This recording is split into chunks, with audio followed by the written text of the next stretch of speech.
Perspective on the pandemic, the ties between Canada's elite and powerful and the Chinese regime.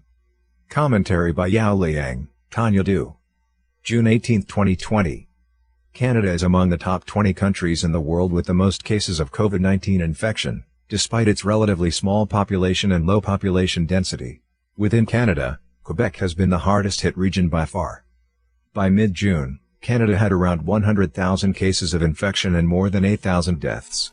Of that, over half of the infections and 65% of the deaths have been in Quebec, which has less than a quarter of the country's population. The Epoch Times editorial article "Wherever ties to the Chinese Communist Party are close, the CCP virus follows" notes that the heaviest hit regions outside China all share a common thread: close or lucrative relations with the communist regime in Beijing. For decades, high-level Canadian leaders, well-connected elite, and powerful corporations, many of them based in Quebec, have pushed for closer ties between Canada and China. Ottawa played an instrumental role in enabling the Chinese regime to gain world recognition in its early days, and helped it along the way as it became one of the world's emerging superpowers, while the regime continued to suppress its own people at home, and spread its tentacles of influence abroad. Meanwhile, Canadian leaders have often turned a blind eye to Beijing's human rights abuses during critical times. Setting a course. In 1970, the government of Prime Minister Pierre Trudeau became one of the first Western governments to establish diplomatic relations with the Chinese Communist Party, CCP, as the ruler of China. Canada's recognition of the regime paved the way for other Western countries to follow suit, and for the CCP to join international bodies such as the United Nations. Establishing relations with Communist China and bringing it into the United Nations was one of Trudeau's primary foreign policy objectives after he became Prime Minister in 1968. Long before becoming Prime Minister, while on a visit to Moscow to attend a propaganda conference in the 1950s, Trudeau, then a political activist from Quebec, had reportedly told the wife of the U.S. chargé d'affaires that he was a communist and a Catholic, and had come to Moscow to criticize the United States and praise the Soviet Union, according to the 2013 book The Truth About Trudeau by Bob Plamondon. Trudeau had traveled to China in 1949 as a young man, and again in 1960 on a trip sponsored by the regime. He chronicled the latter trip with co-author Jacques Hébert in their book Two Innocents in Red China. During their visit, the two witnessed scenes of one of the darkest periods of the communist regime, the Great Leap Forward, as noted in an article in the Globe and Mail. During this period, lasting from 1958 to 1962, Chairman Mao Zedong wanted to quickly bring industrialization to China, and forced farmers to produce steel rather than crops, with those deemed not complying facing torture and even death. The Great Leap Forward led to a devastating famine that killed tens of millions of people. In their book, however, Trudeau and Hébert write, "We are convinced that we are witnessing the beginning of an industrial revolution." During his official visit to China as Prime Minister in 1973, where he met with Mao and Premier Zhou Enlai, Trudeau praised the regime for its governance, saying the system it had developed in comparison with all previous Chinese social systems is striving to provide human dignity and equality of opportunity for the Chinese people. Trudeau's comment came at a time when Mao was in the middle of his disastrous and bloody Cultural Revolution, which resulted in an estimated death toll ranging from hundreds of thousands to 20 million, with millions of Chinese suffering from torture and humiliation, seizure of property, and the destruction of the economy and traditional culture. At Beijing's insistence, Trudeau refused to issue permits to allow Taiwan to take part in the 1976 Olympic Games in Montreal, even though the team was recognized by the International Olympic Committee, IOC. To refuse entry to a country recognized by the IOC was unprecedented and met with strong objections by the United States. Trudeau's admiration for the CCP had long-term implications and set in motion decades of China-appeasing policies. In 2013, when his son Justin Trudeau, then the leader of the Liberal Party seeking to become the next Prime Minister, was asked which country he admired most, he said, "There's a level of admiration I actually have for China. Their basic dictatorship is actually allowing them to turn their economy around on a dime." Corporate ties. Behind some of the most aggressive lobbying efforts for stronger Canada-China ties, is a handful of big corporations with extensive business operations in China, many of them based in Quebec. The Montreal-based Power Corporation, a multi-billion-dollar financial services company, has been described as the premier gatekeeper of Canada's formal relations with China by author Jonathan Manthorpe, in his 2019 book Claws of the Panda. In 1968, the company came under the control of Paul Desmarais Sr., and was run by his sons Paul Jr. and Andre, serving as co-CEOs until last year, when they announced they were stepping down from their roles as CEOs, but staying on as chairman and deputy chairman respectively. Some of Canada's most influential people have links to Power Corporation, including 4 former prime ministers. Former Prime Minister John Chrétien's daughter is married to André Desmarais. Chrétien, Pierre Trudeau, and former Prime Minister Brian Mulroney all served as advisory board members of Power Corporation after leaving office. Former Prime Minister Paul Martin was president of one of the company's subsidiaries, Canada Steamship Lines, and later bought it with a partner in the 1980s. In 2019, Chrétien said Canada's Justice Minister should use his authority to stop the extradition of Huawei executive Meng Wanzhou, who was arrested in Vancouver in December 2018 on a U.S. extradition request. Mulroney advised that Chrétien and André Desmarais be sent to China on behalf of Canada to negotiate the release of 2 Canadians arrested by Beijing in retaliation for Meng's arrest. Several other prominent Canadian politicians, including former cabinet ministers, have also worked for Power Corporation. Another influential executive at the company was Maurice Strong, who later worked as the Under-Secretary General of the United Nations. Strong is the nephew of prominent pro-communist reporter Anne Louise Strong. According to the Epoch Times series How the Spectre of Communism is Ruling Our World, Maurice Strong was deeply influenced by his aunt and described himself as a socialist in ideology and a capitalist in methodology. After retirement, Strong moved to Beijing, where he lived for the rest of his life. In a 2010 interview with The Guardian, he said he still maintains some cooperation with the United Nations, in particular to China and that region. Power Corporation is a founding member of the Canada-China Business Council, CCBC, which was spearheaded by Paul Desmarais Sr. Canada-China Business Council. The CCBC advocates for strong relations with China and has counted among its ranks former politicians, or individuals who went on to become politicians. Paul Desmarais Sr. was the founding chair of CCBC. His son Andre is an honorary chair of the organization, and the current chair is Andre's son, Olivier. CCBC, formerly called the Canada-China Trade Council, was founded in 1978 by 8 major Canadian corporations and the Chinese state-owned company CITIC. Half of the Canadian founding members, namely Power Corporation, BMO Financial Group, Bombardier, and Essentiel Avalon, are based in Montreal. The other founding members are Barrick Gold Corporation, Export Development Canada, Manulife Financial, and Sun Life Financial, the latter based in Montreal until 1978. The book Clause of the Panda says the founding CCBC members became a persuasive lobby for enhanced relations with China, for which the benefits of trade were held to be a paramount concern. The Canada-China business community has strong links with a once powerful Chinese official, Bo Xilai.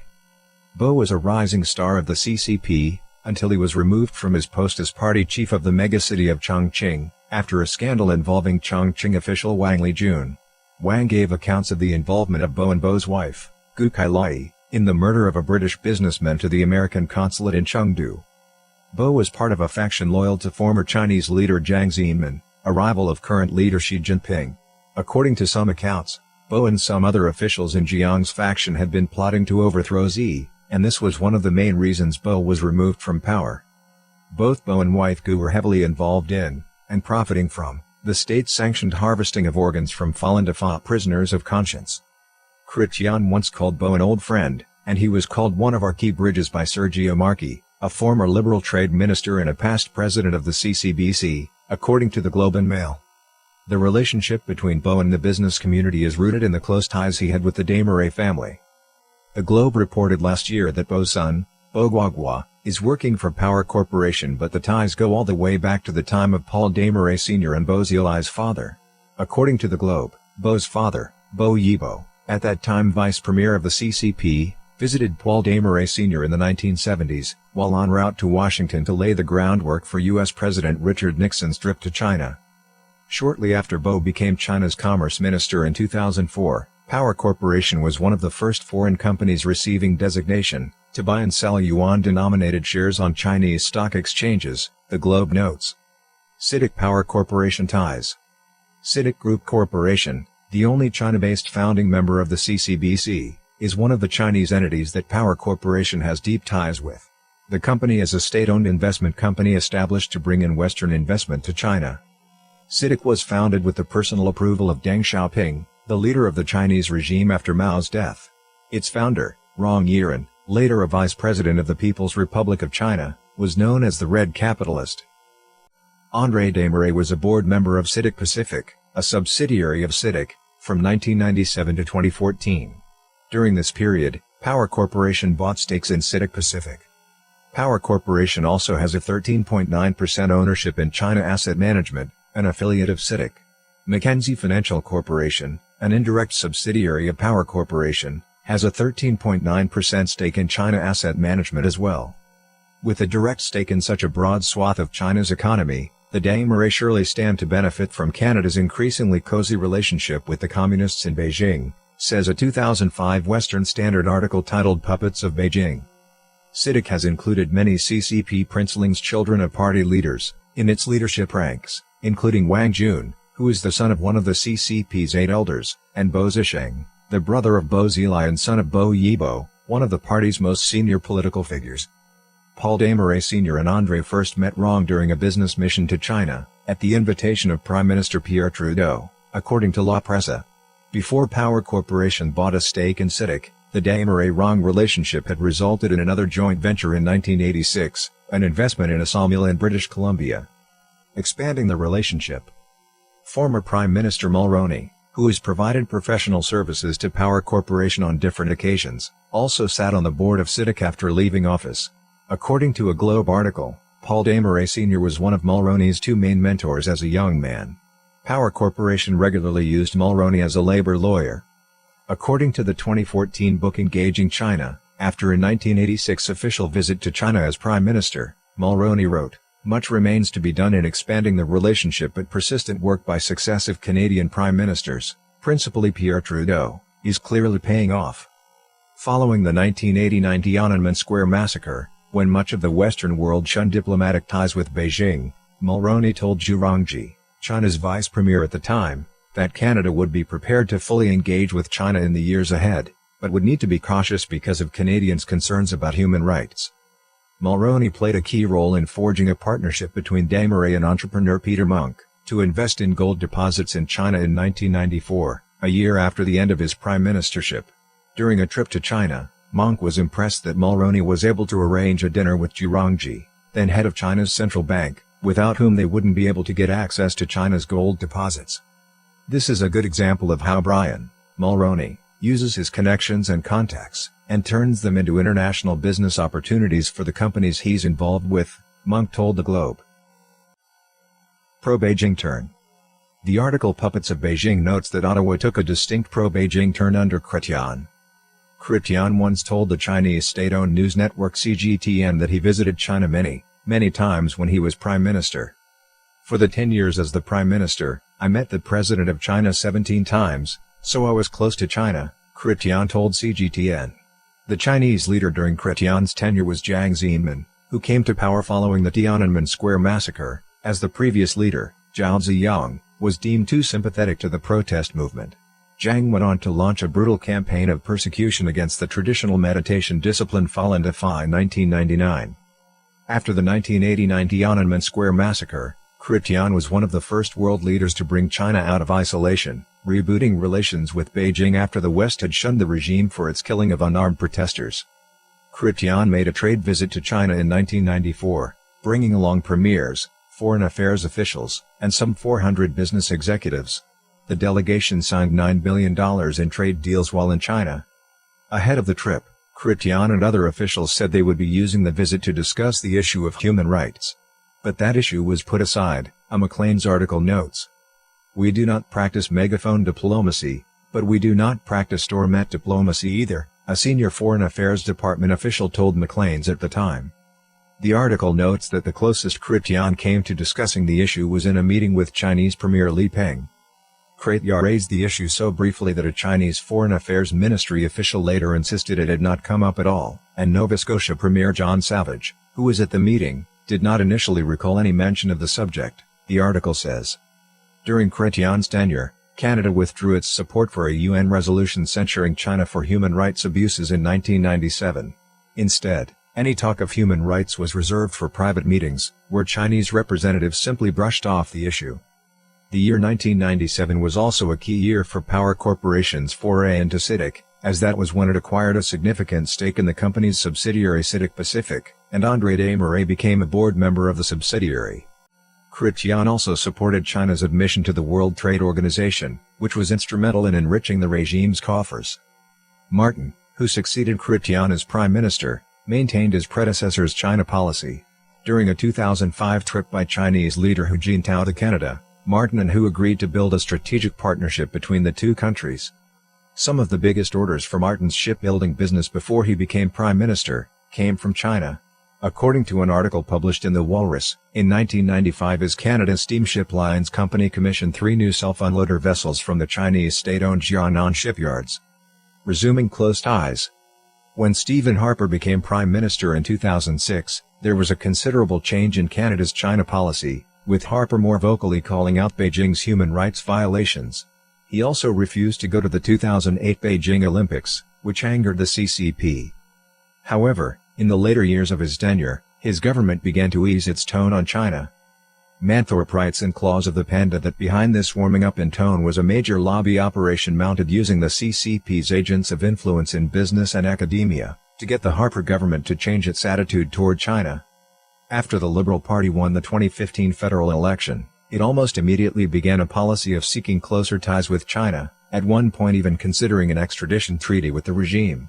The government also spent money on public relations initiatives to warm up Canadians to having closer ties with China. Trudeau visited China in 2016 and 2017, pursuing preliminary talks toward a free trade agreement, despite a $50 billion imbalance in trade between the two countries in China's favor. The talks failed in 2017 after the Chinese side didn't want to entertain Trudeau's request to consider progressive values in the deal. The same year, Canada committed hundreds of millions of dollars in investment in Beijing's prestige-building initiative, the Asian Infrastructure Investment Bank, meant to rival other multilateral development banks such as the World Bank. Despite a clause in the United States-Mexico-Canada Agreement, USMCA, preventing member countries from forming free trade deals with non-market economies, a clear reference to China, Trudeau said in 2018 that Ottawa intends to pursue deeper trade ties with the Chinese Communist regime. The Liberal government was criticized by the opposition and U.S. politicians for allowing the takeover of 2 security-sensitive high-tech companies by Chinese companies. One was Norsat, a Vancouver-based satellite communications firm, and the other was ITF Technologies, a Montreal-based laser technology company. In 2016, Trudeau's attendance at Cash for Access events became a source of controversy after it was revealed that one of the guests was Zhang Bin, an advisor to the Chinese regime. The event was held at the mansion of Benson Wang, president of the Toronto Chinese Chamber of Commerce. The cost of attendance was $1,500 per person. Zhang donated $1 million to the Pierre Elliott Trudeau Foundation, and the University of Montreal Faculty of Law, where Pierre Trudeau had taught. Also in attendance at one of the events was Lu Meng, chairman of the Yangtze River International Chamber of Commerce, and a member of the CCP, according to the Globe. Another attendee was Shenglin Shen, founder of Wealth One Bank of Canada, who at the time was waiting for approval from federal regulators to start his bank operation in Canada. The Liberal government has yet to rule out including Chinese telecom giant Huawei's equipment in Canada's 5G networks, despite security concerns from the intelligence community and the United States, which has warned it would limit intelligence sharing with Canada if it allowed Huawei in the country's 5G. Quebec and China. A note on the website of the government of Quebec says, China is a major focus of Quebec's international relations. The province opened an office in Beijing in 1998, and another in Shanghai a year later. The total trade volume between Quebec and China was nearly $13.8 billion in 2016, with imports from China accounting for close to $11 billion, and exports to China just $3 billion. There are 9 cooperation agreements between China and Quebec in a variety of fields, such as trade and higher education. The province also boasts that besides its relations with the Beijing regime, it has close ties with the province of Shandong and the municipality of Shanghai. Montreal and Quebec City both have twin cities in China. Successive Quebec premiers have led many delegations to China, in an effort to deepen business ties. During a trip to China in 2014, then Liberal Quebec Premier Philippe Couillard said he wouldn't be bringing up the issue of human rights, saying you have to listen to the point of view of your hosts on these questions. He later confirmed that he never discussed human rights, saying he went to China only to discuss investment and employment. After leading another delegation to China in 2018, during which he signed 40 agreements worth $262 million, Cuellar said he didn't want to defeat the purpose of the mission with misguided comments. He said others shouldn't dictate to China how they govern themselves internally.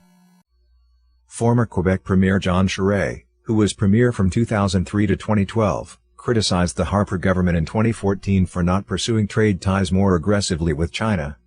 What we hear between the lines is that there may be some concerns about dealing with China because of concerns of human rights issues, because of other issues.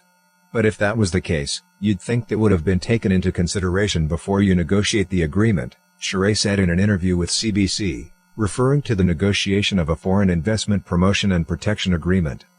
Charest, who visited China several times during his tenure as premier, is now providing consulting services to Huawei to help the company in Meng's extradition case and in its bid to be involved in Canada's 5G network.